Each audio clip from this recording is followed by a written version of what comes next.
Hey, Chicago, what do you say? It's the CHGO Cubs Podcast. We are during the All-Star break. It is Tuesday, July 16th, and we are going to talk about some prospects today. We're going to talk about the home run derby. We're going to talk about that disaster of a national anthem. But first, we have a special guest. It's Luke Stuckmeyer, Cody Delmendo, and Ryan Herrera. But we also have Greg Zumach remotely from Northside Bound. Greg, if you don't know, is one of the few people in the world excited by the Major League Draft. It's Christmas for him. It is the Super Bowl. What did you describe it as, Greg? Well, so the joke in my household is that everybody's favorite day is Christmas, but mine's the MLB draft. So and you got 3 days. Well, you get multiple days. And I get 3 days of it. Yeah. So it's kind of better for you. So tomorrow is Christmas. it's a countdown. 365 more days until next year's draft. Already counting down. Yeah, That's right. At his house, they sing on the third day of Christmas. Okay. Yeah, actually, my family leaves me alone because they don't want me to talk about it. They don't want any part of it. All right, Greg. No. We got lots to talk about. I want to talk to you about just the prospects that we've seen come up. I want to talk about the prospects that could be coming up even still this season. But let's start with the draft. That first pick, right? We all talk about third base and how that's going to play out in the future. Cam Smith, they take a college third baseman, more likely to get here quickly than somebody else. What do you like or dislike about the pick, the first-round pick of the Cubs? Yeah, I mean, they didn't overthink anything. Cam Smith was regularly a guy that was being talked about even in the top, 5, 6, 7 picks.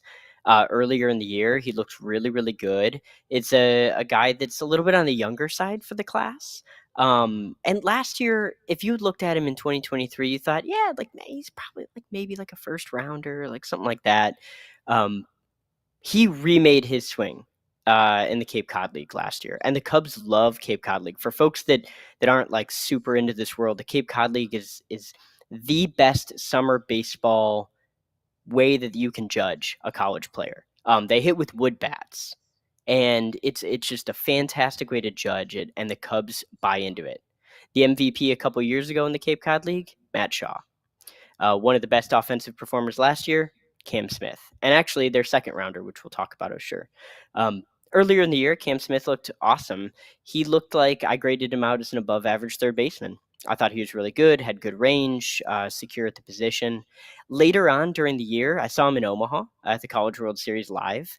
And I will say that, he was maybe a step less in range. I thought that it was just something that looked a little bit more average to me. But you can't weigh that too much, because at the end of the day, the tape is the tape. Folks say that for the NFL draft, right? The tape is the tape, and the bulk of the tape on Cam Smith is he looks, pretty good at third base. Did he have, something minor that he was just kind of gutting it through to try to win a national championship? Possibly. I think Cam Smith is really good. He's still not a finished product, though. And Dan Kantervitz, the Cubs scouting director, alluded to the fact that there's probably still some adjustments that they'll make, but overall, really good player, and they didn't overthink it. Yeah, he's talking to Kantervitz on Sunday after the pick, and he basically said that he's not a guy that's plateaued yet. There's still that incline or whatever. I forgot the phrase he used, but there's still that room for improvement, that incline that Cam Smith can go on. I think it's funny you mentioned how he's kind of young for the draft, because a couple of years ago, one of obviously the Florida State commitment played a part in it, but the fact that he was 19 already going into the draft was another area that caused him to not get drafted, to end up going to Florida State and spend 2 years there. So I'm curious, if you watching Cam Smith, you seeing the tape, and I know you mentioned third base, but definitely with the hitting tool, and you saw his numbers across the board improve, whether that's his basic slash line or his strikeout rate, walk rate. What, as far as the bat goes, what is the biggest area of improvement that you saw that you really buy into for him? Yeah, the biggest area of improvement was the combination of decreasing whiffs and chase, pretty significantly, to the point that his numbers looked really, really good. And there's a thing right now in baseball, we talk about scouting using models. And those are just massive pools of data that factor in scouting reports and stuff. Every team uses it. Like it's not like the top teams. This isn't just a Moneyball situation. Like every team has models. But Cam Smith's really like pop off the charts from what I would imagine, just based on some of those like whiffs and chase. That's the area that he dramatically improved. Where the area that if he wants to be like an all-star, and kind of what Dan Kantrowitz was kind of alluding to, which is, making some adjustments, we don't feel like he's reached that plateau, is re-adding some of the launch, gearing to launch the ball. And Cam Smith has shown the ability to do that. I'm actually not too concerned that he didn't as much last year, because he's still very productive, but it'll be marrying the two concepts together. He's already improved his pitch recognition, and now let's really get him into, getting into launch just a little bit more often. I think he's going to do it. Greg, I was watching you guys on YouTube the other night, and I didn't sit there and watch all 1 hour and 40 some minutes you guys were there, but I watched the beginning, and then I fast forwarded to when the Cubs were picking, because I watched it well after it was live.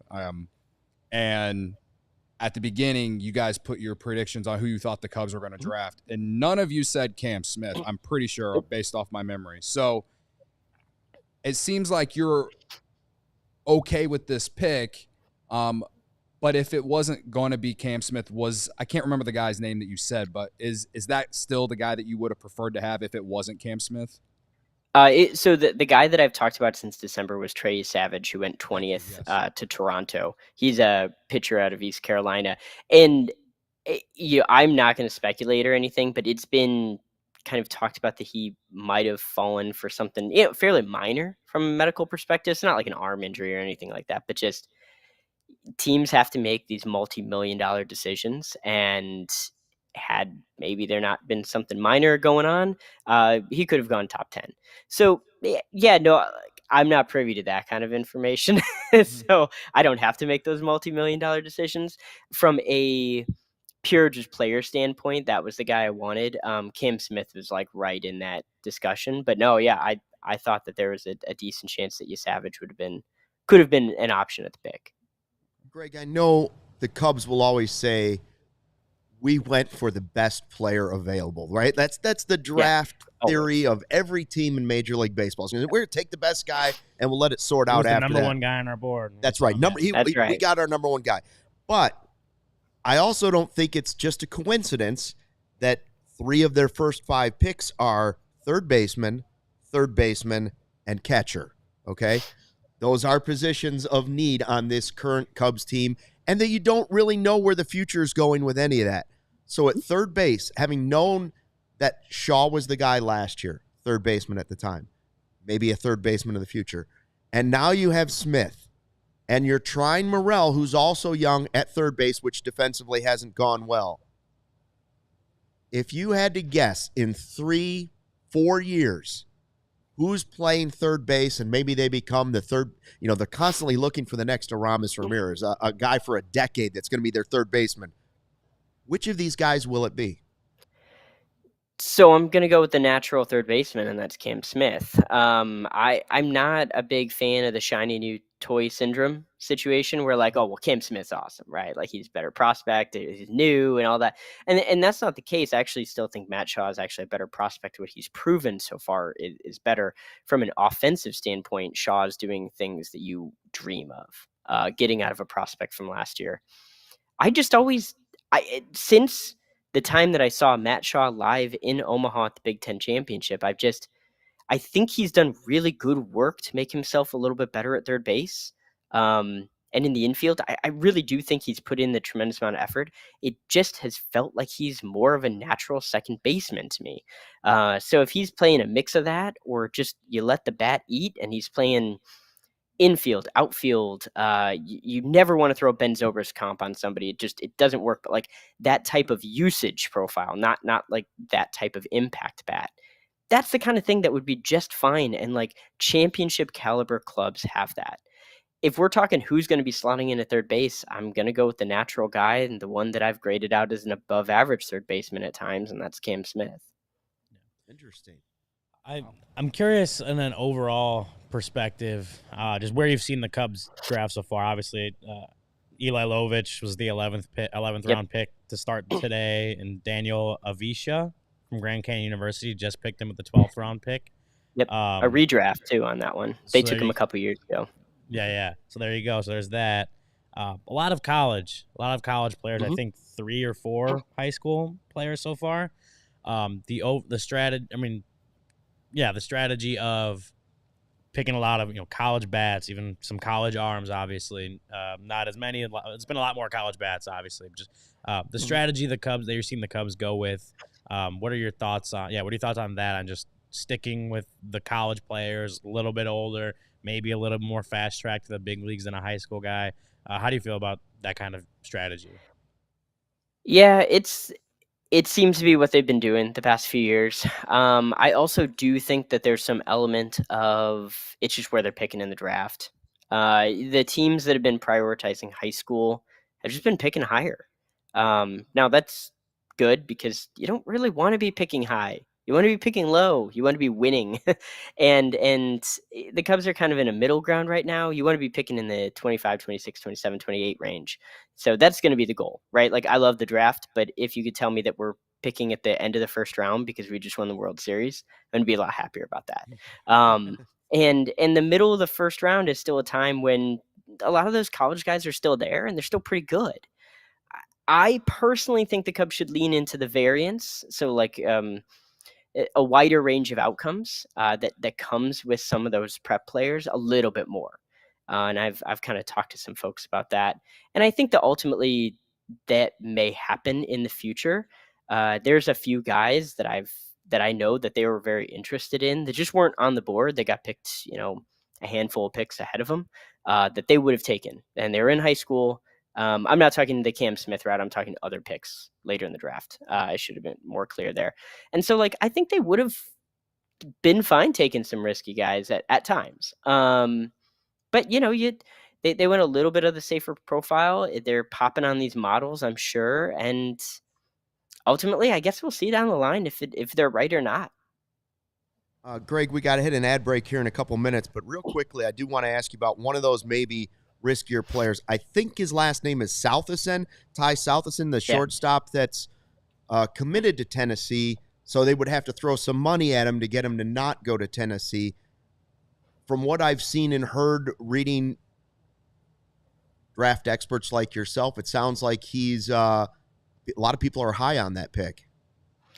Yeah, so I mean, if you look at the guy, right, like he's kind of 5'9", he's a little bit smaller, and that doesn't jump off the table. Actually, he's one of the rare guys the Cubs took who's like sub 6'4", because they took giant humans the rest of the draft pretty much. But South isn't a big guy. I reached out to I liked him personally, but I reached out to some folks who saw him on the showcase circuit, which is the summer kind of series that he had before, and even people that were on his team with him, and just were like, hey, like, I'm not going to quote you, but like, what are your thoughts on him? And people loved him.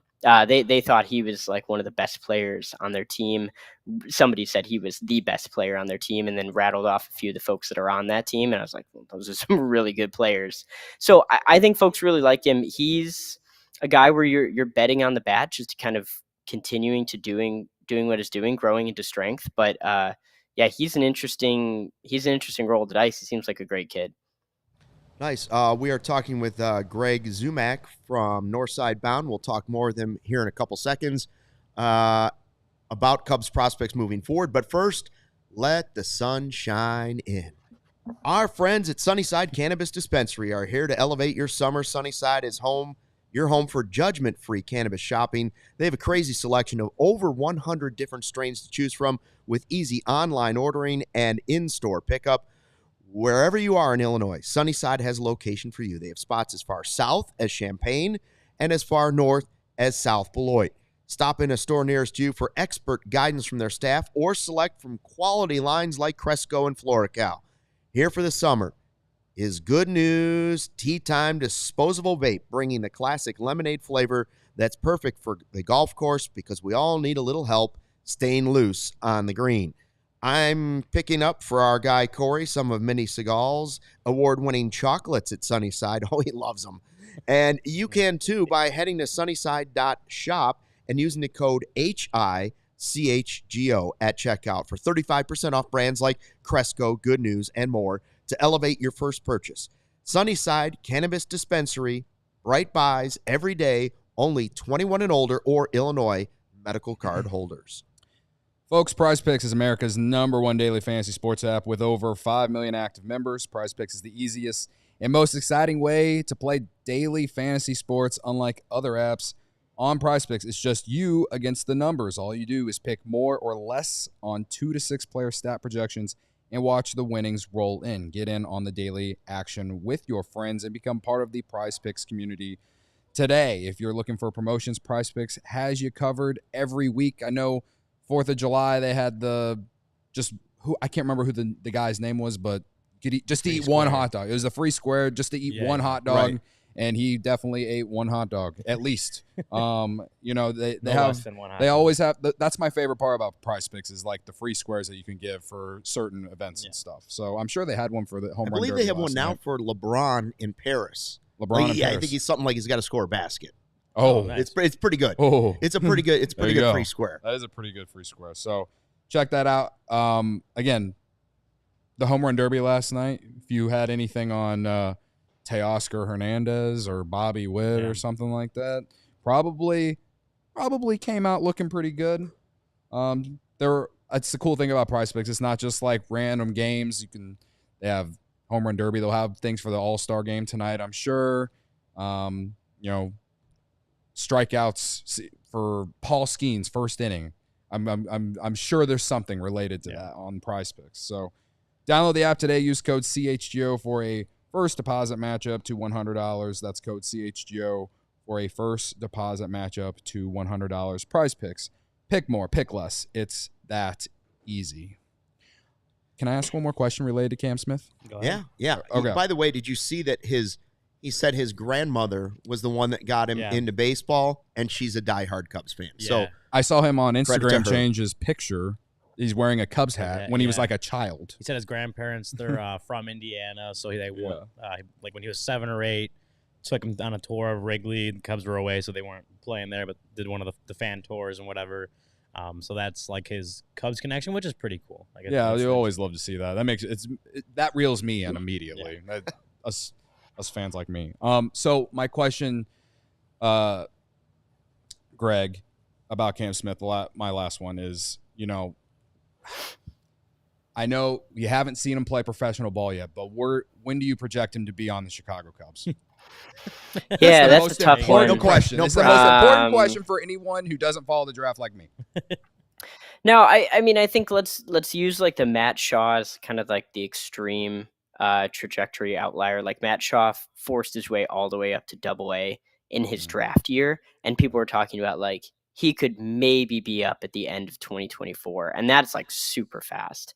So if we're talking about it, if I had to guess something like 2026, it wouldn't really surprise me to see Cam Smith make do fairly well the rest of this year in affiliated ball, come back in instructs, kind of work on some of that swing path a little bit, and look amazing next year. I mean, I think that's very much in the trajectory, but I'll just say 2026. Okay.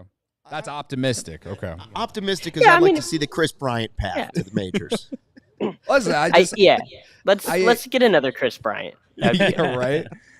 It's just one of those things that makes it makes people like me respect guys like you a lot more because you have to wait and you have to watch these guys grow and all this. And the cool thing about the college players is you're more likely to see them a lot sooner than, the high school players. So my patience, for a lot of them, this year, admittedly, and I'm sure you've seen it, I've been waiting for Shaw, I've been waiting for Casey. We've just been waiting a long time. And you're telling me that now Shaw kind of feels like more of an end of 2024 thing. And I think going into this year, we all kind of thought maybe a midseason thing just based off what he did last year. So I understand that, Theo Epstein always said, it's not always linear, but I'm hoping that what you're saying about Cam Smith is on track to at least, by 2026, maybe sometime in that year. I guess we'll see, because like Greg, obviously you would know following the Cubs prospects for so long, but like going back to like the Chris Bryant, Kyle Schwarber,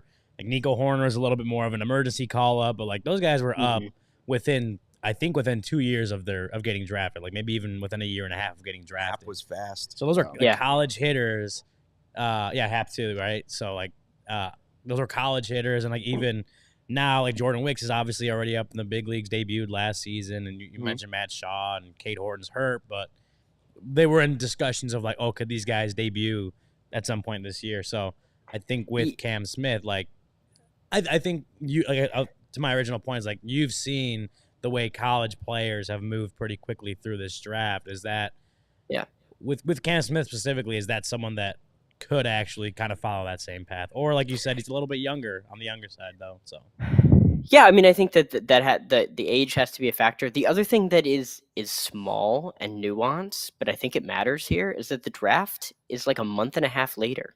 Yeah. It used to be about the first week of June. And you would get these guys in before the 4th of July, already working down in Arizona. I mean, Chris Bryant was on the very end of that scale, but he was already in working. He was down there in Arizona very quickly, all things considered, before this draft would have even taken place if it was, held at that same time. So I think that those 6 weeks matter, because in many ways, like, that can tell you if a guy is ready for AA next year, or if it's, like, where that trajectory is. Yeah, then losing like short season ball as well, right? Like the way the minor leagues have kind of changed as well, I think plays a part in that. Greg, of the kind of looking ahead to now, who are current Cubs, of the prospects that you've watched in person, scouted, done all your research on, for this next wave of Cubs prospects, some that have seen the big leagues, who are you surprised has struggled coming up, and who are you surprised maybe on the positive side, like, this guy's really making that next step? Because the hardest step is minor leagues to major leagues. It's not single A to double A or double A to triple A. It's this last step. Yeah. At the major league level, I wasn't as sure that Michael Busch would be doing what he's doing. I thought he was going to be good. I mean, I didn't think he would be kind of an offensive force right away, and he's proven that. So I think that's good. But I was kind of hoping in that route. I'm going to pick a guy who I've been high on in the past, but I always had this question mark, and that was Porter Hodge with regard to command. And by and large, he's actually been pretty good from a walk command perspective. He had that one outing with a bunch of walks that he should have gotten out of it. And I don't want to just umpire blame, whatever. But that sucks. I mean, and that's going to inflate some of those numbers. The rest of the time, the command and definitely the control has been a lot better than I thought. And he's really showing that he's like a high leverage arm in the pen. So people want to talk around, is he a closer? I'm not really as concerned about that. I want him. All I want to know is, if the game is on the line in like a playoff outing, do I think that he's got the chops that he could come in a crucial moment? That's high leverage to me. And I think that he is showing that he does have some of those chops. And so I've been very impressed with Porter Hodge in what he's shown at the major league level. There's some Cubs prospects that have done things that I wasn't anticipating, and I've been very happy there. But if you're just talking major leagues, it's Porter Hodge doing what he's doing, because it's awesome. He came on our show and he took off. Yeah, that's true. That's right. You come on our show. Credit to you guys, right? Yeah, that's right. Thank you. No, because I remember, even when he first got called up, like Counsell said himself, like, this is probably a little fast for Porter Hodge, because he came up like so fast, like he just kind of came up out of nowhere, out of necessity, because he was on the 40 man, and so like Counsell saying it's pretty fast for Porter, but then he, for the most part, starts to get the walks down and stay in the strike zone, and now he's like, all of a sudden he's like pitching high leverage innings for the team. I think that's, like, to your point, like that's a little bit of a surprise, and a good surprise, but a surprise nonetheless. We've seen some of the prospects in the Cubs organization, Estrada, go on and do well somewhere else, right? I'm trying to think who else. Well, DJ Herrera's had a little. He's DJ had some Herrera's, good right? moments. So we're getting close Was it to a trade 13 strikeout deadline, game or something? and we debate every day. All Cubs fans do: buy, sell, sort of sell. Where do you land on that? I ask you then, when you look at the Cubs system and the amount of young players they have coming up, my big fear is I don't want them to give away prospects on a rental that's unnecessary for this season. But if you were to try and add a closer, or you were to try and add a catcher that you might be able to use in the future, or Vlad Guerrero, whatever, one of those types of deals, is the system strong enough to take some of those deals now when I don't believe this is a win now team anyway? Is it okay to kind of risk some of those guys because the system is full enough? Yeah, I mean, is the system strong enough to handle it? Yes, I don't want to make that a claim as like, yeah, I love the Cubs system. I follow minor league guys. Of course, I'm going to think that the Cubs have the best system ever. But they have like 7 to 8 top 100 prospects. So, from outside agencies and publications, they say the Cubs are a really, really good system entering the year. They've had a couple of those graduations, and that's knocked a couple guys down, but like that's what you want. That's not somebody falling flat on their face. So I think the system is strong enough to handle it. The next 10 days, I think, are huge because it's like it puts you in a position where you're about 3 days ahead of the deadline. And I think that's where you need to make your decision. I recently put effectively a poll out there on. Sorry, Cubs just took a guy that I was following there. Texas A&M pitcher. Nice, Ashenbrook. That's Evan really good. Ashenbeck? Yeah, There you go. he's kind of interesting. Yeah. So so alongside those, like I think the next 10 days is really huge for that because I posed a question of like if they go 5-4 over the next 9 games, they're sitting there at I think it was like 3 games under 500. Basically, what do you do? And a lot of people were still like, well, buy long term. And I think that should be the answer no matter what. If I don't care if the Cubs lose the next 10 games, if they have a chance to add like a guy that you believe in, like Vlad Guerrero, you just do it. I mean, because who cares if you think that things are bad enough that you need to sell big that you don't plan to compete next year, then we need to be talking about much larger conversations and having different executive decision making. If we think that we really like the team is just not going to do anything next year, so always buy long term. If you have a chance to get like a Michael Busch type of a player that can help you for several years, you just do it. If we're talking about trading a bunch of top guys for rentals, there's one thing I'll point out, which is that rental bats tend not to cost very much on the market, even the best ones. Yeah. So in the last 3 trade deadlines, not a single rental bat that was like the only major part of the deal. Like I don't care if you added like a miscellaneous reliever, but like a major part of the deal to it did not cost a single top 100 prospect. And so you could make the claim of like, hey, if you get close and you can like trade like your 22nd best prospect and he's not like going to haunt you forever, but you're just kind of giving that guy an opportunity that might be blocked. Like, all right, like I'm good with that roll of the dice. If we're talking moving top 100 guys, if somebody's got control and they want to help and you think they can help in 25, 26, like I'm open to that. Yeah. I mean, I'm trying to think of the rental bats, even like the higher end rental bats we've talked about, like, the Mets aren't really in position to trade away Pete Alonso anymore. Bregman, I think, would have been a good rental bat, and the Astros are right there in the wild card. Like, there's not really big-time rental bats anyway out there. But like the names, people say, oh, give up a bunch of prospects for Miller, so you got a closer, right? Sure. If he were available. Can the system handle that? Yeah, like let's say they wanted to drop a Mason Miller. Reminder: all mock trades are terrible, including mine. Like I firmly believe this, but like let's just drop something that's like halfway realistic, and let's go like James Toronto's, Kevin Alcantara, and you toss a guy like Hunter Biggie, and then some kind of a guy like Connor Nolan, a Brandon Birdsell. So some 2 top 60 prospects. And a guy who's pretty close to major league ready, and then a major league ready reliever. System can handle that. I don't even know if that'll get it done, but I'm just like spitballing things off the top of my head. Like, yeah, like the Cubs will still walk in with probably a top 5 system, top 6 system like next year. And if that's the roll of the dice they want to take, so be it. I think that's a little bit too risky for me. specifically Mason Miller, not like trading the guys. All right. Would you like to stick around for another segment? We got to take a quick break. You want to do one more? All right. Yeah, we're let's talking do it. to Greg Zumach, I got one more in me.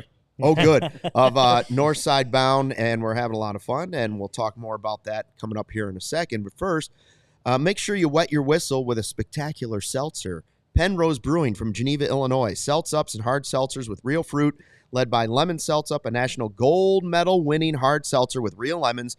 They created our unique twist on a lemon shake-up with a house-made hard seltzer, pureed lemons for a throwback to warm weather and county fairs. Also available, the Lemon Tee-Up, a half-and-half inspired hard seltzer. Just released this year, the Transfusion Seltz-Up, inspired by a popular golf cocktail with grape, ginger, and lime.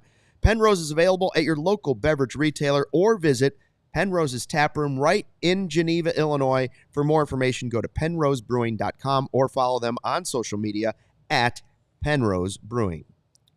Obviously, we've been talking to Greg about the MLB draft, but if you're drafting a new car, choose Ray Chevrolet as your first draft pick and find the right new Chevy and price for you. Visit our partner this July to shop the Freedom to Save sales event going on all month long at their location on Route 12 in Fox Lake or at raychevrolet.com. As one of the top-selling Chevy dealers in the Midwest, you'll always be able to shop one of Chicagoland's largest Chevy inventories. Plus, find the perfect tailgate vehicle. Right now, get $12,000 off MSRP on a new 2024 Chevy Silverado or at least the new 2024 Chevy Trax for only $188 a month for 24 months. Or cruise into July your own way and shop over 125 of their vehicles priced under $20,000. And if you've heard of Ray Chevrolet, then you've also heard of Ray's Price Promise. They're guaranteed to make your next vehicle more affordable than ever with no price changing, no add-ons, and no hidden fees ever. That means the incredible prices we're talking about now, you can expect to see the very same when you shop Ray Chevy in-store or online. So shop the Freedom to Save sales event all month long by visiting Ray Chevrolet in Fox Lake or raychevrolet.com. They've been serving the community since 1963. Together, let's drive. Shout out to sales guy Jim in our chat trying to sell us Martin Maldonado, Cubs legend. Yeah, he's big on him. 0 for 13, I believe, in his career with the Cubs. Yeah. 2 homers last 3 games for the White Sox. He's heating up. Trade value up. Credit to Jim for coming out to our Cubs watch party. He said it was the best day he's had this year. Yep. Yeah. Go Cubs. He just said it. Go Cubs. There it is. We're talking to Greg Zumach from Northside Bound. What do you got for him, Cody? You got more prospect questions for Greg? I guess my here's just a general question for you, Greg. I see a lot of fans, whether it's on social media or even ones that I meet out at Friday 120 Club or just in the wild at Wrigley, and we get to talking about these young guys, Shaw, Casey, Cade Horton, all these dudes. And it feels like over the last couple years, the organization just hasn't been aggressive with a lot of promotions. And I'm curious your thoughts on, do you agree with how slow the progression has been? Like for instance, until Owen Casey recently got hurt, he was killing it in Iowa all season. Now, was the home run power showing yet? No, I don't think so. But he was having a good year there. And I know that the jump from AAA to major leagues is a lot different. I understand that. But I think you get what I'm saying here is like, it just feels like over the last couple years, the aggressiveness with a lot of your young guys has been slow. Some examples, I feel like they could have called up Matt Mervis in the second half of 2022, and perhaps we have more answers related to him going into 2023, and you're not calling him up trying to spark the team last year. You know what I mean? And maybe we're not sitting here still with him. You know, maybe you could have moved him earlier. These are all like hindsight, type scenarios, right? But I think a lot of fans, and me especially, and I haven't shut up about this, and I probably have annoyed enough people at this point with it, but it just feels like they're not being aggressive enough with a lot of these prospects, especially when they're not going out there and they're not willing to go over the luxury tax and they're not willing to go out and make that huge trade for a Juan Soto, whatever it is. Like, is it all part of the process for them that you are aligned with, or are you also confused about it as well? I think the Mervis example is a really good one. That was one that I didn't really feel like there needed to be hindsight at the time. I actually thought that he made a lot of sense to get him up in that September, kind of just ease him in, give him a chance to be on the 40-man, know that he's got, not necessarily you're guaranteeing anything for 2023, but, just give him a chance to kind of get his feet wet, get the jitters out, right? I think that there are definitely some examples that you can pick from that say, yeah, like the Cubs could probably do that. I'll push back on the Owen Casey one. I had no issues with that just because there are still a couple development steps that I think he needed to make. So like just him individually. Perhaps like a different example would be Moises Ballesteros, who has not stopped hitting once. And he still has some areas that I think he needs to work on, but he may truly just be forcing the issue. I would say most years he wouldn't even be in AAA, but when you have like a 165 WRC plus as a 20-year-old in AA, you're kind of forcing the issue, and that's just all he's done. And so we may sit to a point where it's August and September, and he's just telling you he needs to be up in the big leagues. I hope they do that. I hope that they do that. I think they've been a little bit more aggressive with pitchers. Yeah. And I do agree with that idea because, right, like there is at least the concept or the thought of these guys only have so many bullets in them. And that's not always true. And you don't want, sometimes you could be durable like Matt Scherzer's durable, but it feels like an outlier. And so like get the guys up and let them play the big leagues if they're ready.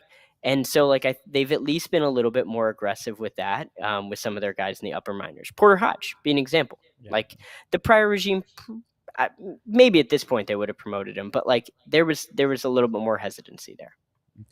Me personally, I wasn't even like, I haven't necessarily complained about not getting a chance to see Owen Casey yet. However, with the offense being as bad as it was in May and June and all the injuries they had, that is the only reason that perhaps over the last couple months, maybe I said, maybe it's time to shake something up, do something different. Yeah. And like I could say that with all kinds of other players, not even just him in general. It's just, it feels like over the last couple of years, they stick to their guns. They aren't willing to try anything different.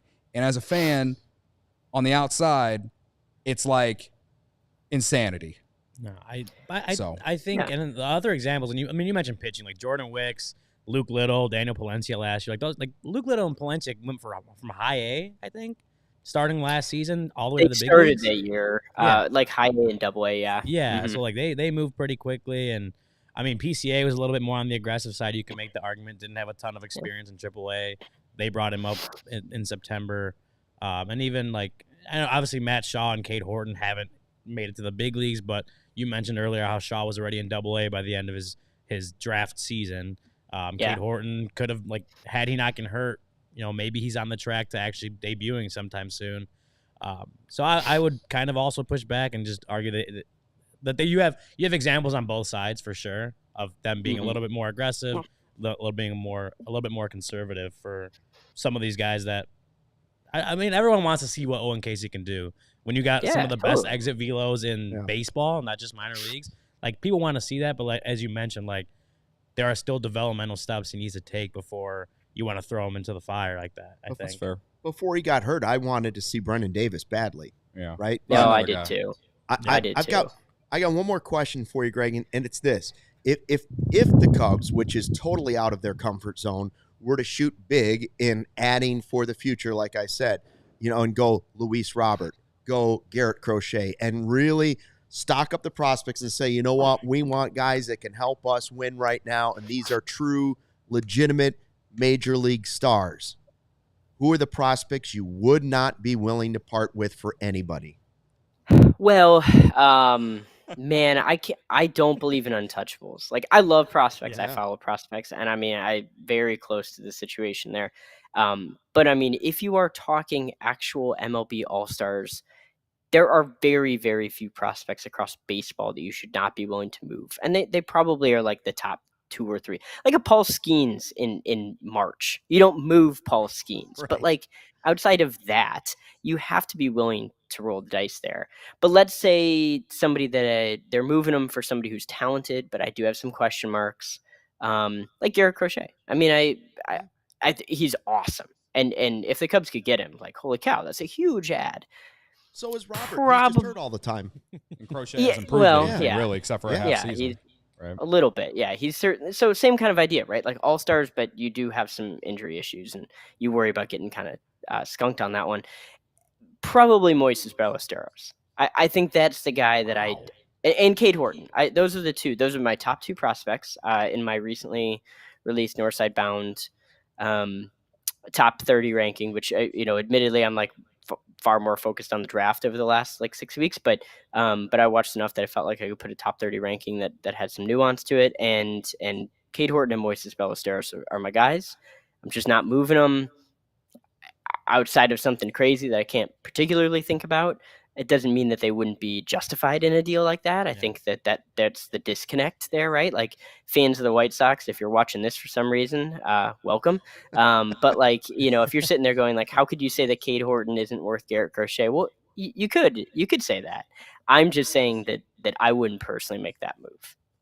Yeah, wait, where was Ballesteros coming into the season for you? Because it seems like he's shot up a lot of people's draft or not draft boards, like prospect boards and radars and stuff. Yeah, a lot of people were He was probably like 6th Horton or Shaw, 7th right? for me. Okay. Wow. Yeah. Mine went at the beginning of the year as PCA, Horton, Alcantara, Casey, and Shaw. And Casey and Shaw were in the same tier. Alcantara's had some more questions. He's still working through some stuff. Still some really high ceiling. Shaw's up there. I mean, Shaw is like right there with me. I think he's actually made some really, really good development steps. I think the Cubs can afford to deal if they want to, because James Tarantos is a top 100 prospect. I really love James Tarantos. I've loved him since they were drafted. I loved him before they were drafted, actually. He was like my guy in that 2021 draft. And but like he's really good. Shaw's really good. They do have Nico Hornet. You can, and they just drafted Cam Smith. You can make a move out of all of that group of second, third baseman if you wanted to. I don't know what the right move is, but I'm just saying, like, if you want to, you could trade one of them. Yeah. Interesting. Someone asked it in the chat, and I'm gonna ask my last Moises Ballesteros question, but like if and when he makes it to the big leagues, where is he playing? Does he have the chops to stick at catcher in the big leagues, or are we looking at, like, I've heard rumblings about first base, but obviously might be a little bit undersized there. Is he a DH only? Like, where would you expect that he actually plays when he gets that call? Yeah, so a couple things right away. You can't talk about Moises Ballesteros without addressing the two big things on him, which is the catching defense, which we'll get to, and then the height questions. He's listed at 5'7". I've asked Cubs officials on this. They don't list him internally as 5'7". Okay. Like, I had somebody who was like, no, he's like 5'9", 5'10". There was a recent picture next to him, like him, Shaw, and Triantos at the Futures game. They were like, Ballesteros maybe like an inch or so shorter, but like these are not. He is not 5'7". I had somebody get real angry at me in replies for saying that he could play first base, and he was like, "He's shorter than Nick Madrigal, who's 5'8". And I was like, buddy, I hate to tell you, as somebody who on their online dating profile said I was 5'6", I'm pretty sure that like Nick Madrigal isn't 5'8". Like, and this is no insult, right? Like, I can make that comment. It still worked, by the way. I'll say that. Nice. And it worked. And it worked for Nick Madrigal. So good for him. But like, Moises Ballesteros is not shorter than Nick Madrigal. I don't place as much stock into the 5'7" thing. I've been comping him to Josh Naylor of Cleveland for a while. Very similar hitting profiles, very similar stance, very similar mechanics even, and similar overall types of production. And Naylor's like really good at first base, and he's really solid there. So I think if Moises, he's maybe an inch or two taller, but like Mo Baller can play first base if he needs to. I honestly would give him the rest of the year at catcher, though, and even all of the winter, and just see. Because, I mean, shoot, like, if you feel like he can hack it, and people really like him, it's all about what the body's going to do, and the guy's 20 years old, and who knows. But, I mean, I would at least, like, I would keep sticking him out there. There's nothing that I've seen from Ballesteros that has been like, that guy's not a catcher. Like, you just jump ship now. Man, that's wild to me, because like I look at him, I'm like, this is Kyle Schwarber all over again, because he just looks. He just reminds me of Kyle Schwarber in the body build. You know what I mean? Only And, 5'7"? yeah, just a little bit shorter. No, he's not 5'7". Whatever he is, but like who cares? I'm with right? you. Like I've been wanting to see Ballesteros as well, especially since he's been killing it in Iowa. But I just don't feel like the Cubs are going to give him the opportunity to catch with how they view that position. But at the same time, they're not exactly getting immense value at that position this year. So, like, I think you can argue it both ways. It would be a pleasant surprise to me if they called him up and actually let him catch. Oh, it would for me too. I mean, I still do think that that's a little bit more of the outlier, opportunity, but I don't think it's like off the table.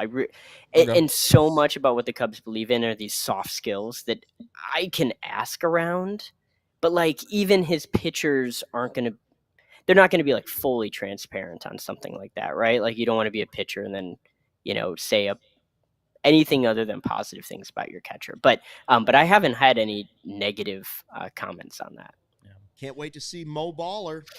I Mo love Baller. that part. That really got me going. Greg, thanks so much for your time. We appreciate it.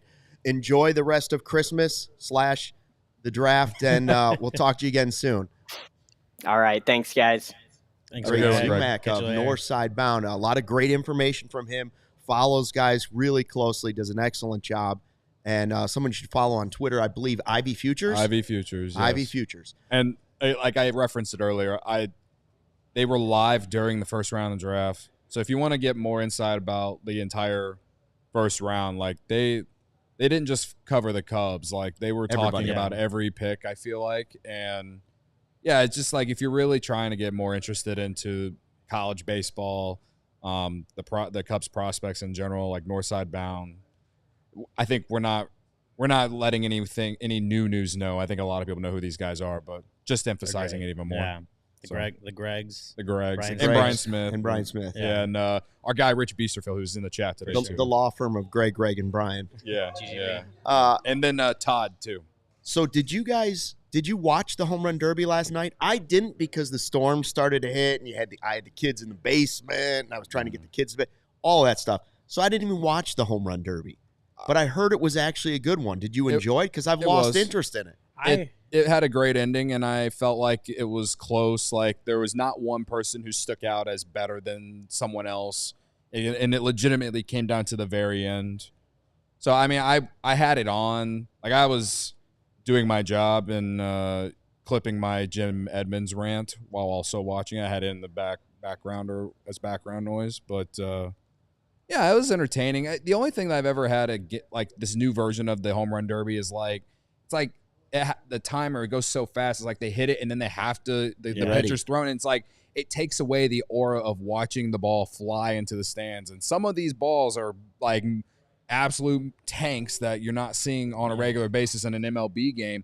And so it kind of takes the aura away. But I do like I don't remember if they did this last year, but like the bonus balls or whatever that you get after your timer is up. I mean, I think that was new this year. Yeah, like I did like that. It brought back a little bit of like what it used to be as far as like being able to like sit there and watch the ball fly. But I'll say like at that point, but I'll say like you could tell those dudes were tired by the time that round came. So even then you like didn't get the aura of watching a long ball go because they didn't really hit. I know I think Teoscar hit 2 in that final round, and Witt maybe hit 1. But it was came like just short the very last one. Yeah, which I was upset about because he was my pick. I picked him going in, and then he almost made it. I picked Garcia because because he hits tanks. Well, he hits tanks. The Cardinals trade him after for cash considerations. He was the hometown guy. That's why I wanted to take it. So yeah, I think like obviously. There was like a point where maybe the system when it was just like you get the 10 outs and you can hit as many homers as you want, take as many balls as you want, and it just the pacing felt very long. The overall derby felt very long. Like there was a point where they did have to change something, but now it's like what the 40 pitches in 2 minutes or 3 minutes, whatever, however many minutes it was. Like that feels very fast. Mm-hmm. And then so like again, the guys are just as you said, you're not watching the ball fly because they're already swinging at the next pitch. By the time the ball's like, you may think it's going out. They're already swinging at the next pitch. Yeah. And then they're obviously tired by the end of it. And then when they get their chance to like you got 3 outs to play with, hit as many home runs as you can. You could tell that they're tired. And it still felt pretty long. They did have a great camera angle, though, like off to the side, where when the ball would come in and you would see him swing and hit it, and then they would track the ball where it's flying. I thought that camera angle was awesome, and I don't remember, like, I don't get up sort for the of home run derby sort of every like year, but behind a golfer, and you can see it. Yeah, in some ways, like you can. It was just off. It was at an angle where you can see the ball fly right off the bat the moment, and at the same time, it's like the pitcher's getting ready to go. Like if they could just put it at that angle the entire time, I would have been fine with that because at least you're seeing the ball fly at the same time. At least if they pull it. Now, if they were to go oppo taco with it, then you weren't going to see it at that angle. But more often than not, those guys are pulling the ball. So in general, for the names that they got into it, I thought it was entertaining. I know there's been a lot of discourse and talk about like guys not wanting to do it. I would and also and like that. to see the bigger names be Yeah. like Ohtani, Judge. Yeah, hitter. but I mean, is it a home run derby without Judge? That's what I was thinking going into it. Like, Witt is one of my favorite players in baseball, but if I want to see somebody have a home run contest, that's like not having Barry Bonds in it. Well, it's like Pete Alonso has done it like 3 or 4 straight years now. Like Kyle Schwarber, he had that one the one time he did it, he got robbed because of Harper or whatever, because of the way they did it or whatever. But Schwarber's another guy that's like, I don't care if he's having a good or a bad year. He's someone that I would love to watch do a home run derby every year. You know what I mean? Yeah. There's other names too, but I think the point is for the names that they put into it, it was as entertaining as it possibly could have got. And I think it largely just because it came down to the very last ball that Bobby Witt Jr. hit. And, I mean, I think of all of, like, the skills challenge type things in these all-star festivities, like, the home run derby is probably my favorite one. The dunk contest in the NBA used to be great because you would get bigger names to do it, but now you're getting, like, the Mac McClungs to go out there and do it. Although he is pretty freaking good at that. He is pretty good, but he's not a big name, you know what I know? Well, that's like kind of what we're talking about. Right. Home run derby but at least these guys that did it, they're all like quote unquote stars. They're just not like the biggest names in baseball. Right. So like to me, but for me, it's like the dunk contest. I want to see the. Yeah. I know we can't make them yeah. do it, but Major League Baseball could say, this is promoting our game, Aaron Judge. You are going to do it. Schwarber, you are going to do it, even if it might impact your swing. Yeah. They'll pay you a lot more money to do it. That's right. They'll pay you a lot more money. Pay $1 million to be in the contest. Yeah. It's not like baseball doesn't have the cash to do it. By the way, newsbreaker Gary Ross in the live YouTube chat, which is the best way to enjoy the CHGO experience, says Cubs' last pick is a first baseman called Big Country. Cameron Cisneros. So I'm going to guess he's not 5'7". He's 6 foot, listed 6'2", 230 pounds. All right. Okay. From East Tennessee State. Oh, yeah. That guy. More homers than strikeouts. That guy probably has a mullet. I'm getting Dan Vogelbach vibes. I don't even know where Dan Vogelbach's from. Okay. I'm in on that. A lot of college players being picked by the Cubs today. Like, they're like, isn't that just overall? Yeah. Like, I mean, I feel like that's a good sign. I honestly, I don't know. Like, I don't know if it's good or bad. I just know there's just the route they're going. Yeah, 3 high schoolers so far through the first 14 rounds, and 2 of them were the third and fourth round pick. I think a good exercise is to go back to last year's draft and then just look up and see where those guys are, like in the Cubs system right now. Or I assume a large majority of them are in the complex league, but I know some of them. I wouldn't be surprised if some of them are in Myrtle Beach. I mean, obviously Shaw's in AA, or AAA. I don't know. At the Futures game, he was wearing the AA hat and the Iowa Cubs hat at certain points of that game, so I was confused. But I think just being able to get an idea of like how quick some of them are making their way up the ranks, and obviously from last year's draft, Shaw's the fastest one. They got me confused. He is still in AA, by the way. That got me confused. I had to make sure to look it up. I saw someone tweet at the Futures game. He put on an Iowa Cubs hat too. It's like weird. I don't get it. Let's be honest. Jed needs impact players faster than some other general managers might need them right now. I'm not saying they're going to be here next year, but if I'm him and my job is, maybe a little warm on the seat, I'm not going to pick a bunch of high schoolers. What good are they doing me right now? I could pick a high schooler next year.